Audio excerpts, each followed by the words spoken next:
Paragraph 24, from Big Bang to Torus, Torus.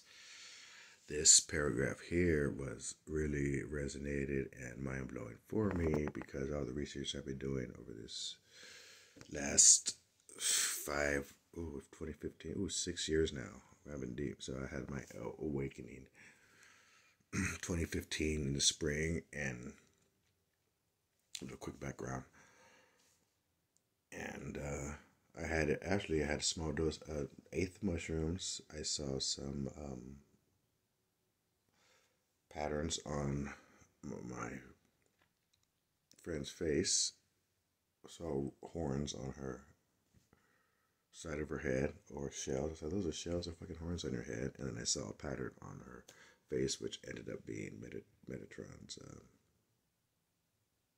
Metatron's cube, the pattern on her face, and Fibonacci. I figured out that was the go spiral on each side of her head. So we came out of that, and I started really researching, and then while drawing Metatron's cube, listening to the Kabbalion on the wall of my apartment, something just fucking clicked, and I've been obsessively doing this shit. research. You know, I can't even watch a movie or sports anymore. I feel like I'm wasting time. I'm trying to figure this shit out. Secret of the universe, and there's a few of us out there like that. We're just obsessively, but it's fun too. And but it's cool because I'm a personal trainer. I've incorporated a lot of what I've learned into my training. I'm like 53 now, I think, and I'm strongest I've ever been using these metaphysical principles. Anyway, this chapter, paragraph 24 here, brings together a lot of the people who had a big influence on where I am now, as far as my knowledge, like Walter Russell, Dan Winter, especially with the Torus, Ken Wheeler. His shit fits right into this. I'll be adding other stuff to this chapter, so it's going to be kind of a long one. I'm having trouble with the video here, so it's cutting off after 8 minutes, so we'll see what happens. Okay, so the hologram, they said, is called a Torus because it says it's supposed to have the shape of a cement self-containing spiral. Now, the Tauruses also have been brought up by Dan Winter, and as far as the shape of our auras, our energy field, and also, believe it or not, Carlos Castaneda, if we read the teachings of Don Juan, I think in the second book, he talks about he sees people as eggs. He can see humans as eggs, the oral egg shapes, and this is saying the universe is egg, and so as above, so below. This kind of makes a lot of sense, and it's resonating. And I'll put a picture of the Torus, how it relates, and then the egg, and then the also don't forget, okay, rid of the hyperboloid, which is also the shape of the force of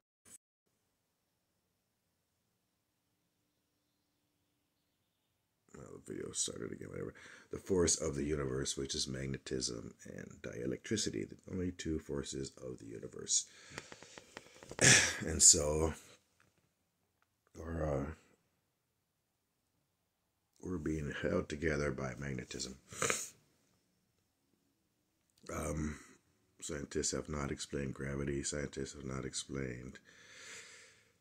Darwin says they don't know why fucking objects fall to the ground. They can't explain it. They can describe it, but they can't explain it to this day. Believe it or not, they can't explain magnetism. They can describe it, but not explain it. The first man ever to do it, like I said, is Ken Wheeler, and you can find him on YouTube. So we're in a fucking renaissance right now, folks. You should turn off your Netflix and binge on sum total of human knowledge right now. We have access to our fingertips. Anyway, I digress. Um, but the Torah, and so this paragraph here is, it just makes 100%, just fits everything together. And this is Army talking too. And then there's also the cosmic egg. Maybe I have an awesome graphic of that ties into that also. So, how I'm going to use this information, I'm going to use it somehow when I go in big next time on my big high dose trip. But I know it's going to do,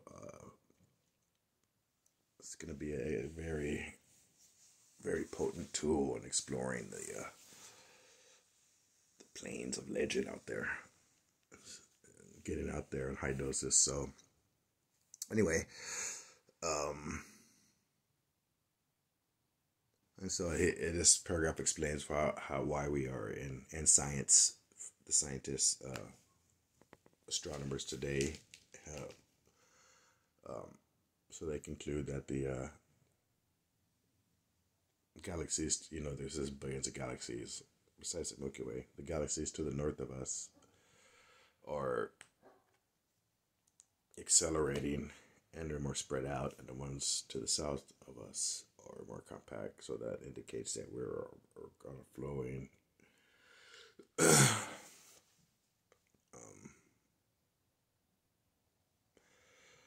toroidal shape. And later on, well, I'm probably getting ahead of myself. So on the torus here, so this is the torus, like a donut shape, right? And there's the hyperboloid is a opposite shape of the like the opposite shape of the torus. And so imagine we're on the donut. In the middle, supposedly, is the origin point, source, 0 point. And that's where matter was ejected, the black hole started. So supposedly we are returning. We're on the top of the donut, and we're coming over that curve, and everything is starting to accelerate towards that, and everything behind it's kind of bunched up, whatever. And they're accelerating towards that no point. And so our place in time supposedly is right there on the top of the donut. So Big Bang was here, and it went all the way around the donut, and supposedly we're up here on the way down. Take with that what you will. Whatever. Actually, that's paragraph 25. I got ahead of myself, like I said.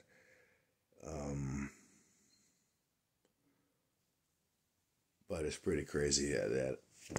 So that's the white and black holes, and so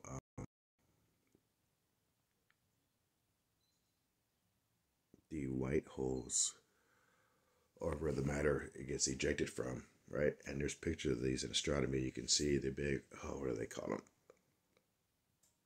It'll come back to me.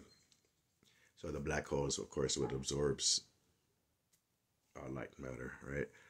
And just like, I think today or yesterday, they released pictures I still haven't seen of black hole, and somebody was just talking about that in boot camp this morning, so I'm going to check that out. I think the timing is perfect, and but then the white holes eject matter, which is straight hydrogen. And you put a picture up here of a telescopic jet of matter coming from a quasar. Quasar, that's what it was. So the quasars just eject straight fucking matter, and it's just creating hydrogen, just spitting it out. And hydrogen is the basis of everything, right? There's a single. Everything is a compound of hydrogen. Everything is a compound of hydrogen. So quasars emit that, and then the black holes absorb it all. So here's a picture of the white hole, black hole, and you see what does that also look like? It looks very much like the cross section of a brain, looking down from the top with the left side and the right side, and right in the middle is a black hole. Pretty cool, huh? I should put those side to side. I'm going to do that. It's going to be a cool little graphic. And I haven't seen that comparison before. And what's also the meadow of the brain on that same point? The pineal gland. So a lot of correspondences there. So it's going to be a cool little graphic. Can't wait to make that. Anyway, and even on this graph here, it says point where flow of space and time turns towards opposite pole of the ovoid. And so that turning of the poles, or it's like the switch of direct. It's like the age of Aquarius. So we're switching. Kind of feel like we're doing in that. Kind of agree with this. We're switching direction, so we're coming over the donut, and so we're actually gonna turn towards totally different pole, like a pole shift, and it's a whole shift in consciousness and whatever, all the other shit that's going on. So yeah, that's pretty cool. And most important, best part of this video here is going to be the graphic. So when I put that brain graphic up with the universal hologram graphic side to side, which is going to be right here with the magical video. All right. Here is a quasar ejected matter. I'll probably find a few more pictures here. Boop, boop, top right. Here is picture of a simple torus. Stylized picture of the torus provided by the Army. There's other views of a torus. And here's how the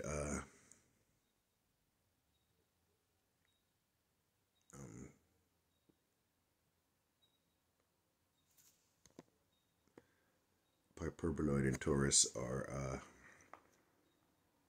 related. And I'm also going to bring up right now